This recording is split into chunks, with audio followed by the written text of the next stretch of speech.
This is week 5 of my winter break of 2018. Happy New Year. So this was my last week of me being in the studio because this next week I'm going to be traveling to California, and then once I get back, school starts up right away. So originally, I've been trying to focus a lot on my Solomon J. Solomon master copy of his Samson painting. But this week, what I wanted to do instead was focus on my next still life projects, because those are going to be the last things that I do at the Ravenswood Ateliers, the still life projects. So I wanted to get something set up that right when school starts, I can start right in on it. And I didn't know exactly what I wanted to do, so I made a bunch of different options for myself and took photos of them so I can go and review which ones I like the best. And what I'm trying to do is get variation of materials that I can have Matt and Magda during their critiques be teaching me how to paint them better. So different things like glass, metal, paper, wood, all that, just different materials of objects. So the first setup that I did was this gold bowl that I was really excited about painting. I found it in Anthropology, and it is super shiny compared to everything else in this setup. It's a glass bowl that is gold leafed. So I like how bright that looks, and it's on a scale that is very old looking and rusty, and I think that's a nice contrast. And then also, so I have it on a plank of wood. I have cloth that's black in the background just to try and get the background to be very simple. And then I wanted there to be a little records book, like someone is taking records of weighing different gold things or different objects and seeing how much they're worth. So I wanted a small book, and so what I did was I took a stack of the Ravenswood postcards that they have and put a pencil on top of that to try and make it look like a records book. I'd probably get a different book if I chose this, but I didn't have anything on hand right then, so I just used that. So once I got this set up, I really liked how it looked, and I was like, this is it, this is what I'm gonna do. So I pulled Brett over because he was working on the other side and asked what he thought of it. And by his suggestion, he said what I should do is take tracing paper and draw the different objects on tracing paper, because then I can move them around to work out different compositions, because I like how the little records book is so far to the side to get like a very long horizontal painting. But he was saying that he thought it was pushed over too much. So what I did was I took the tracing paper and drew the different objects, and then I was sliding that book around. And I do like it, how far over it is, so I ended up painting that. So I did a little color study on a scrap piece of linen. And looking at the color study then, I thought maybe it is too sparse of a composition, which originally is why I liked this. I liked how you just have this very dark composition with these hints of light that are giving you hints of what these objects are, like the scale and the bowl and the books and the wood that it's resting on. But I like how it is such a dark painting, and there's just these little lines of light in it. I thought that was interesting. But then seeing it in this color study, I thought, maybe I'm taking that too far, and it is a little bit too sparse. So I wanted to give myself different options then. So then I took that off my still life stand and I started setting up different ones. So I set up like a scholar's table type of thing. So I had a glass water pitcher and then a metal cup, a book on the table. I hung up cloth in the background, and then I have I would change this to paper, but I had rolled up extra pieces of canvas that I use for like the color studies and stuff like that in the shelf below it to kind of look like scrolls sticking out. And I thought this one might be good because it does have a huge variety of different materials, because it's got the metal cup, the glass picture, a book, the wood, and then it's linen right now, but I would change it to paper scrolls, and then the cloth that's in the background as well. Then I set up a different setup. I had a liquor bottle with a glass, like a whiskey glass, and then this metal plate that's leaning up against the background that's just for decoration. And then finally, I set up some jars of pigments. So there's jars of pigments, there's the metal plate thing in the background, and then there's an oil jar. And so these were all the ideas of different arrangements that I came up with. And it's just me putting different materials down that I think could work together. I haven't played around with light and shadow yet, so it's literally really just the objects. And so what I did was I took photos of them all, and then I sent them to Matt. And when he was in the studio the next day, I was asking him for his suggestions and what he thought. And he showed them to Magda, and he said that him and Magda, they like the scale painting, and they said, like I was thinking too, that maybe it is too sparse. So Matt ended up giving me this red rug, and he said if I put that up in the background and maybe did it not hung up straight but at an angle, that could look interesting. And then he also, so I wasn't using those stack of postcards to have like a mock book, he gave me these cool books that he had. So I also like the variety in the stack of books. It's got this one book that the cover's ripped off and the pages are really, really thin.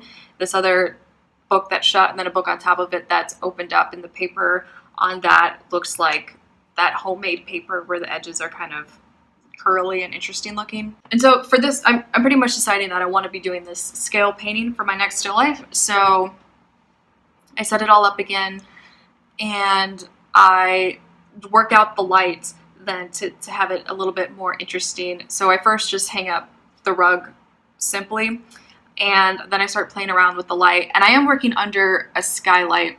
So I've got these black foam board pieces that are cut up into different sizes, and I put them up in different angles to create a light box or a shadow box to have shadows fall. So I'm really trying to get everything to look very dark and moody because I like how that looks a lot.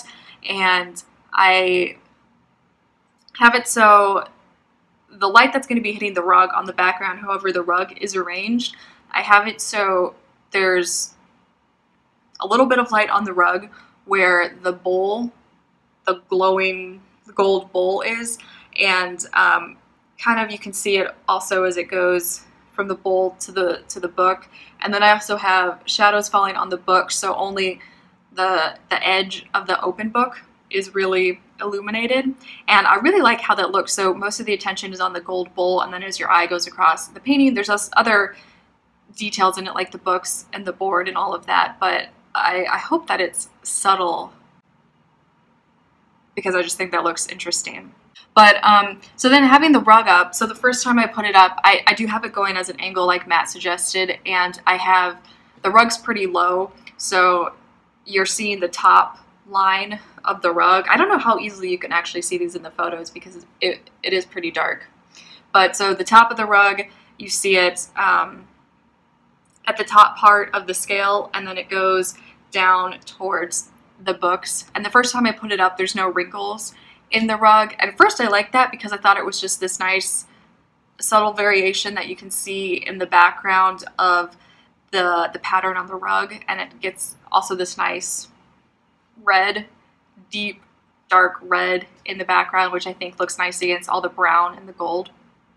But then I started playing around with the rug, and I lifted the rug up more then, so instead of seeing the top part of the rug at the top part of the scale, you see the bottom part of the rug more at the bowl, and it slopes down at the books. And how I have it is I have wrinkles in the rug, and I like how that looks, having a little bit more variation again. So you have the red background with the pattern on the rug, but then also you have a little bit of play of light, but the light is also really subdued as well, so I don't think it takes any attention away from the scale, the bowl, the plank of wood, or the books.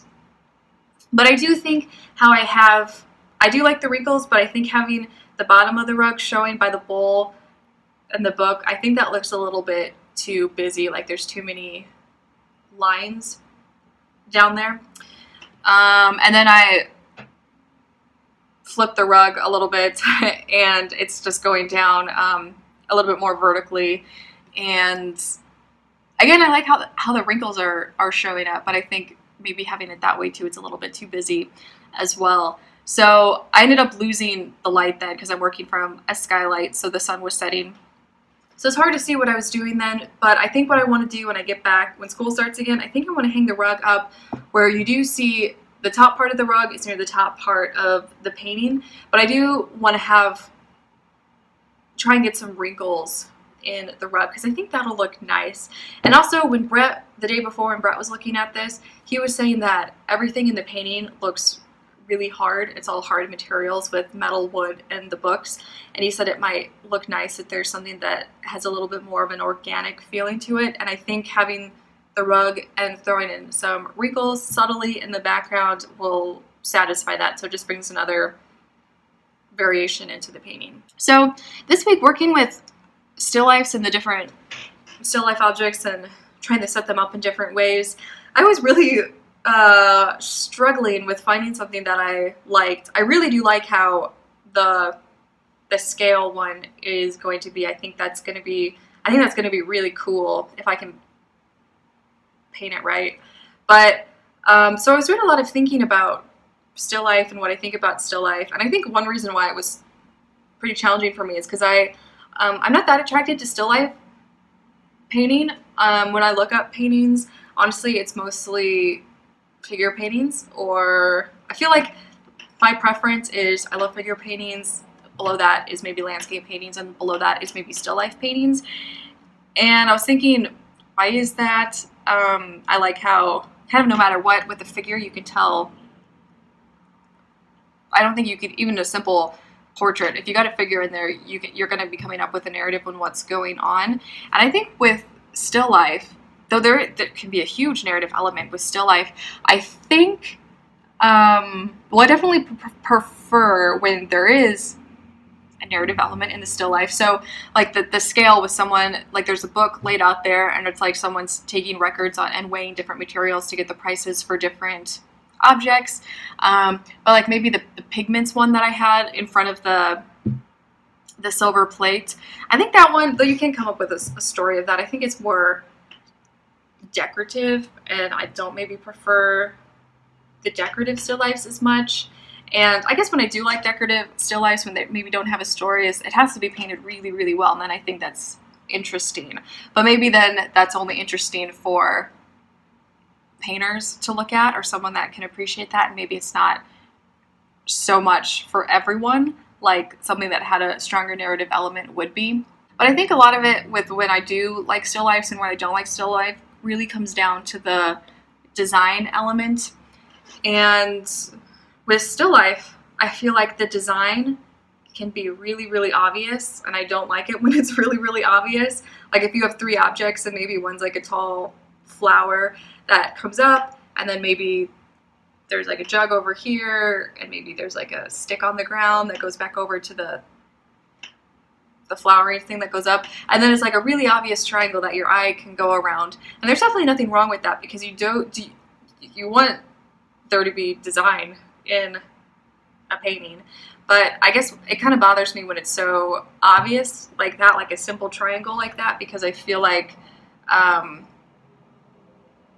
the painter or the painting is really holding the viewer's hand, saying, I want you to go up here and around here and kind of circle around. And I think I like it when design is just a little bit more subtle, and the viewer, there's more discovery and mystery to it, and so the viewer, there's more action for the viewer on where they can look. And I also like still lifes when it looks like it's, the painting is a story that's within a bigger story, and it's not a story just in and of itself, which again, there's nothing wrong with that if it is like objects that are set up to look good for a painting.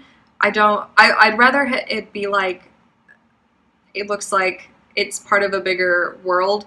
Like there's this William Mary Chase painting that's in the Art Institute in Chicago, and I was just looking at this painting, and I like it because it looks like someone just set down a bunch of fish, like they're going to be cooking them up or something. It's beautiful design in the painting, but it's also not, I feel like it's not holding your hand. Like you can be looking at a lot of different things in the painting and choosing what you're looking at. And I like that more than something that it's a painting that looks like it's not really a slice of life necessarily, but, or like a slice from a bigger story, but something that's set up just to be a still life painting.